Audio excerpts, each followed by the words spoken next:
Hello दोस्तों।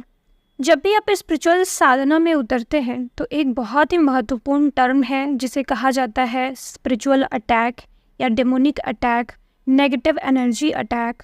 आपको in phases से भी गुजरना पड़ता है। आज की वीडियो में आपको 10-15 ऐसे साइन बताए जाएंगे कि अगर अवेकनिंग के दौरान आप स्पिरिचुअल अटैक या नेगेटिव एनर्जी अटैक के अंडर हो तो ये सारे लक्षण आपको दिखाई देंगे। अगर ऐसा कुछ भी आपके साथ हो रहा हो तो आप ये मत समझिएगा कि आप कोई स्पेसिफिक हैं, ऐसा सिर्फ आप ही के साथ हो रहा है। नहीं दोस्तों, जो लोग भी स्पिरिचुअलिटी में कदम रखते हैं, डीपली मेडिटेशन और साधना करने लगते हैं, साधना स्पिरिचुअलिटी के अलग अलग प्रैक्टिसेस करने लगते हैं, उन सभी को इस फेज से गुजरना ही पड़ता है। सभी के ऊपर अचानक से spiritual attacks, negative energy attacks होना शुरू हो ही जाते हैं। किसी किसी को कुछ ज़्यादा समय तक इस फेज से गुजरना पड़ सकता है और कोई कोई इससे बाहर जल्दी आ जाता है, पर गुजरते सभी हैं।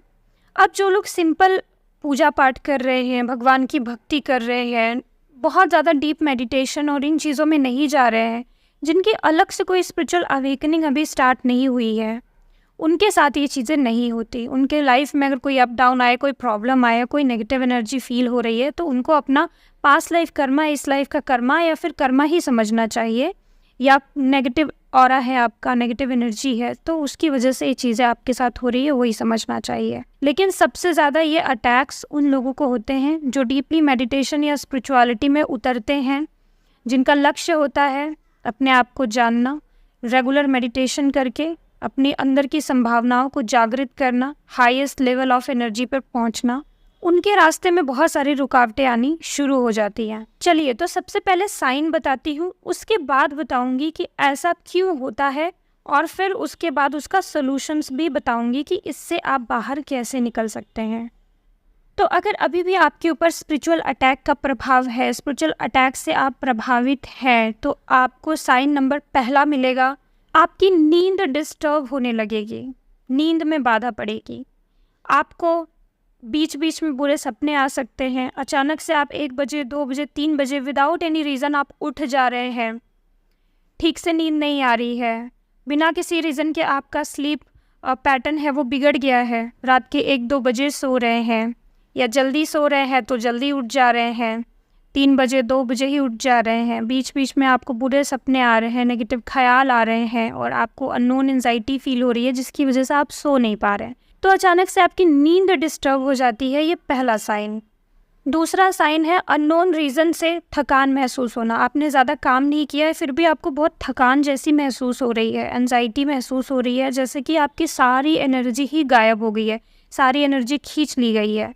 ये दूसरा साइन। थर्ड साइन है इमोशनल प्रॉब्लम शुरू हो जाना। आपको इमोशनली बुरा महसूस होगा, आपकी इमोशंस कभी ज़्यादा, कभी कम, कभी ट्रिगर, कभी गुस्सा, ऐसे बार बार इमोशंस स्विच होंगे और आप बिना किसी रीज़न के अपने आप को इमोशनली इम्बैलेंस महसूस करेंगे और फील करेंगे कि आप इमोशनली स्टेबल नहीं है, आप अपने इमोशन को हैंडल नहीं कर पा रहे हैं।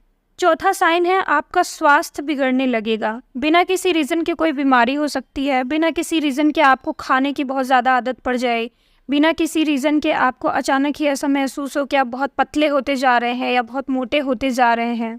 आपको कोई ऐसी भी बीमारी हो सकती है जिस पे कि दवाइयों का कोई असर ही नहीं हो रहा है, दवाइयों से ठीक ही नहीं हो रहा है, डॉक्टर के पास जा रहे हैं और डॉक्टर कह रहे हैं कि आपको कुछ नहीं हुआ है। पांचवा साइन है कि आपको बहुत ज़्यादा ओवर थिंकिंग होती है, नेगेटिव ओवर थिंकिंग बहुत ज़्यादा बढ़ जाती है। छठा साइन है कि आपको स्पिरिचुअलिटी, पूजा पाठ या मेडिटेशन करने नहीं दिया जाता है। आप जब भी मेडिटेशन करने बैठेंगे या पूजा पाठ करने बैठेंगे उसमें रुकावटें आएंगी। बार बार आपको ऐसा फील होगा कि जैसे आपकी पूजा कोई भंग करने का प्रयास कर रहा है, आपको कोई मेडिटेशन से उठाने का प्रयास कर रहा है, रुकावट डालने का प्रयास कर रहा है और आपको करने नहीं दिया जा रहा। बहुत टाइम तक अगर आपके ऊपर ये अटैक होते रहेंगे तो ऐसा भी हो सकता है कि आपका मेडिटेशन या स्पिरिचुअलिटी से विश्वास ही उठ जाए या आप इससे डिस्कनेक्ट भी हो जाए, आपके अंदर अरुचि पैदा हो जाए, यानी आपका इंटरेस्ट ही खत्म हो जाए मेडिटेशन या स्पिरिचुअलिटी की तरफ। सातवां साइन है कि अचानक से आपके रिलेशनशिप्स में आपको ट्रिगर मिलने लगेंगे, रिलेशनशिप प्रॉब्लम बढ़ सकती है, आपके स्पाउस के साथ, आपके पार्टनर के साथ, आपकी फैमिली के साथ, आपके माता पिता के साथ, भाई बहनों के साथ अननोन रीज़न से लड़ाई झगड़े होने लग जाएंगे। छोटी छोटी बात पे ऐसी ऐसी सिचुएशन घर में बन जाएंगी जिस पे कि आप और आपकी फैमिली आपस में लड़ जाएंगे। तो आपके घर की शांति, आपकी मेंटल शांति भंग करने की कोशिश करी जाती है इसमें। 8वां साइन है कि आपके आसपास आपको नेगेटिव एनर्जी का अनुभव होने लग जाएगा, या आपके दिमाग में ऐसी नेगेटिविटी आ सकती है कि ऐसा शक हो सकता है कि जैसे आपके ऊपर किसी ने ब्लैक मैजिक कर दिया है, कोई आपके पीछे पड़ा है, कोई आपके बीच में नेगेटिव एनर्जी करवा रहा है। बट ऐसा नहीं होता है। अक्सर ये होता है कि आप स्पिरिचुअल अटैक के अंडर होते हैं, तो उसमें नेगेटिविटी का प्रभाव ऐसा होता है कि जिसकी वजह से आपको ऐसे शक होने लग जाते हैं कि ब्लैक मैजिक हुआ है। क्योंकि आपके ऊपर भले ही ब्लैक मैजिक किसी ने ना करवाया हो, लेकिन अगर आप स्पिरिचुअल अटैक के अंदर हैं तो फिर इसमें ऑटोमेटिक ही ऐसा होता है कि आपको डरावने ड्रीम्स आने लग जाते हैं, अजीब अजीब सी आवाज़ें सुनाई देने लग जाती है। सो रहे हैं तो आसपास के कुछ होने का एहसास होता है। कुछ लाइफ में डरावनी घटनाएं भी घट सकती हैं, ऐसे वस्तुओं का आपस में हिलना डुलना, ऐसा भी हो सकता है कि कोई चीज़ हिल रही है और आपको शक हो रहा है। 9वां साइन है कि आपको फाइनेंशियल प्रॉब्लम्स भी फेस करनी पड़ सकती है। इसमें आपके लॉसेस होने लगते हैं। कभी कुछ भी चीज़ ख़राब हो गई, आपकी महंगी कोई चीज़ टूट गई, या फिर आपका कोई लॉस हो गया, या फाइनेंशियली लॉस हो गया, या फिर जो आप काम कर रहे हैं वो काम चल ही नहीं पा रहा है, उसमें रुकावटें आ रही हैं। 10वां साइन है कि आपको बैड हैबिट्स लगने लग जाते हैं। अगर आप स्पिरिचुअल अटैक के अंदर हैं तो ऐसा हो सकता है कि आपके हैबिट्स बिगड़ने लग जाएं, जैसे बहुत ज़्यादा खाने की आदत, या कोई शराब या नशा करने की बुरी आदत लग सकती है, या फिर नेगेटिव चीज़ें देखने की, पॉर्न वगैरह देखने की आदत लग सकती है। 11वां साइन है कि आपको अपने आसपास बहुत बुरी एक गंध महसूस हो सकती है, बैड स्मेल आपको आ सकती है। यह आपके आसपास कोई नेगेटिव एनर्जी होने का संकेत होता है। 12वां साइन है कि अगर आप कोई धार्मिक ग्रंथ रखे हुए हैं, आपकी पूजा पाठ की मूर्तियाँ या अगर ताबीज़ वगैरह बांधे हुए हैं, तो उनसे आपको दूर करने की कोशिश करी जाएगी। जहाँ से आपको गाइडेंस मिलनी होगी वहाँ से आपको दूर किया जाएगा। जो कोई आपके आध्यात्मिक गुरु होंगे उनसे दूर किया जाएगा। अगर आपको कोई ताबीज़ वगैरह दिया गया है बांधने के लिए, तो ऐसा हो सकता है कि ताबीज़ आप बांध ही ना पाएँ, आपको बांधने का मन ही ना करे, या फिर वो ताबीज़ खो जाए, या फिर आपका ताबीज़ टूट जाए, नीचे गिर जाए। यानी जो चीज़ें आपको प्रोटेक्ट कर सकती हैं उससे भी दूरी बनाई जाने की कोशिश करी जाती है। अगला साइन है कि आपको अपने ही बारे में बहुत नेगेटिव ख्याल आएंगे, कि जैसे कि आप के अंदर कोई क्वालिटी ही नहीं है। आपके बारे में आपको आत्मसंदेह होने लगेगा, लो कॉन्फिडेंस आ जाएगा। और लास्ट साइन है कि अचानक से कोई नेगेटिव घटनाएं हो जाना, या फिर आप कोई काम कर रहे हैं तो उसमें आपका फेल हो जाना, बार बार फेलियर्स आप अट्रैक्ट कर रहे हैं। हाँ, एक और साइन है सबसे लास्ट, आपको स्लीप पैरालिसिस होने लगता है। पहले हो सकता है कभी आपको हुआ हो लेकिन बहुत कम, लेकिन इस दौरान स्लीप पैरालिसिस बहुत ज़्यादा बढ़ जाता है। ऐसा लगता है जैसे कि हमें कोई दबाए हुए है और हमें हिलने डुलने नहीं दे रहा है, उसे स्लीप पैरालिसिस कहते हैं। ये बढ़ जाता है। और मुझे अब एक और साइन याद आ गया, इस टाइम पे फिजिकल इंटीमेसी वाले ड्रीम्स आपको आ सकते हैं, या कोई नेगेटिव एनर्जी आपके साथ ज़बरदस्ती फिजिकल होने का प्रयास कर रही है, क्योंकि इस दौरान ऐसे नेगेटिव आत्माएं आपके आसपास होती हैं, अट्रैक्ट होती हैं। तो उसमें से कुछ अतृप्त आत्माएं होती हैं जो आपका फ़ायदा उठाने की कोशिश करती हैं। तो ये रहे वो 15-16 साइन। अगर आप स्पिरिचुअलिटी में घुस रहे हैं तो ये कुछ चीज़ें आपके साथ नेचुरली होना शुरू हो जाती हैं। अब ऐसा होता क्यों है? क्योंकि आप इस दुनिया, जिस 3D दुनिया में रहते हैं, इससे दूसरी दुनिया से कनेक्ट होने का आप प्रयास करने लगे हैं। आप स्पिरिचुअलिटी में घुस रहे हैं, मेडिटेशन प्रैक्टिस कर रहे हैं, तो इन चीज़ों से रिलेटेड आपको नॉलेज चाहिए, जानकारी चाहिए। इस वर्ल्ड के बियॉन्ड भी कुछ वर्ल्ड्स है, उसका आपको एक्सपीरियंस करना है। तो एक रीज़न तो ये है कि आपकी लर्निंग कराई जानी है। इन एनर्जीज़ के बारे में आज नहीं तो कल आपको पता लगना ही है। और दूसरा रीज़न ये होता है कि ये नेगेटिव एनर्जीज़ हैं, ये अतृप्त आत्माएं हैं, तो ये कभी भी नहीं चाहती हैं कि आप आगे बढ़ जाएं या स्पिरिचुअली आपका ग्रोथ हो जाए, क्योंकि ये है ही नेगेटिव एनर्जी। इनका सोच समझ, इनका थॉट, इनका एक्शन सब नेगेटिव डायरेक्शन में ही होता है।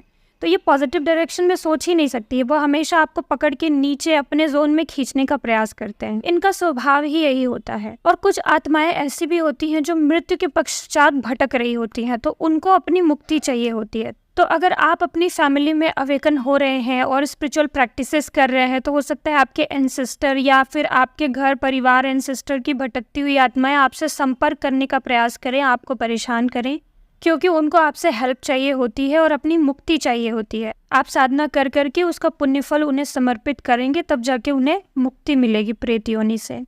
इसीलिए वो बार बार आपसे कांटेक्ट करने, संपर्क करने की कोशिश करते हैं। और एक लास्ट चीज़ आपको ये भी समझनी होती है, ये भी रीज़न होता है कि जैसे ही आप स्पिरिचुअलिटी में एंटर करते हैं, आपके ऊपर ईश्वर की कृपा होती है और आपके पाप कर्म भस्म होने शुरू हो जाते हैं।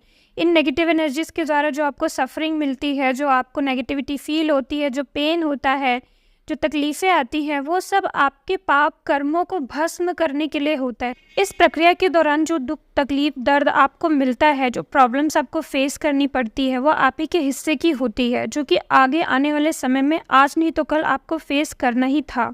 तो अगर अब इन सारी चीज़ों से आपको बाहर निकलना है तो आपको कुछ बातें ध्यान में रखनी है। पहला तो अगर ये इंसिस्टर वाला जो मैंने बताया, अगर ऐसा कोई अतृप्त आत्मा आपको परेशान कर रही है तो आप उसकी मुक्ति के लिए नाम जप करके या पूजा पाठ करके, दान पुण्य करके उस आत्मा को समर्पित करें, प्रेयर करें कि इस आत्मा की प्रेत योनि से मुक्ति हो और इसको कहीं जन्म प्राप्त हो। और दूसरा, जो स्पिरिचुअल अटैक्स होते हैं वो आपके ऑरा वीक होने के रीज़न की वजह से भी होते हैं। जब तक आप इस स्पिरिचुअलिटी में घुसे हैं, जब तक आप लर्न नहीं कर लेंगे, एक्सपीरियंस नहीं कर लेंगे, जब तक आप अपने नेगेटिविटीज़ पे विजय प्राप्त नहीं कर लेते, अपने आप को सही रूटीन में नहीं ला लेते, जब तक आप पूजा पाठ मेडिटेशन करके थोड़ा सा हाई लेवल की एनर्जी पे नहीं आते, तब तक आपको ये नेगेटिव एनर्जीज परेशान करती रहती हैं। कभी ज़्यादा, कभी कम। कभी आपकी एनर्जी पॉजिटिव रहेगी तो ये कम परेशान करेंगी।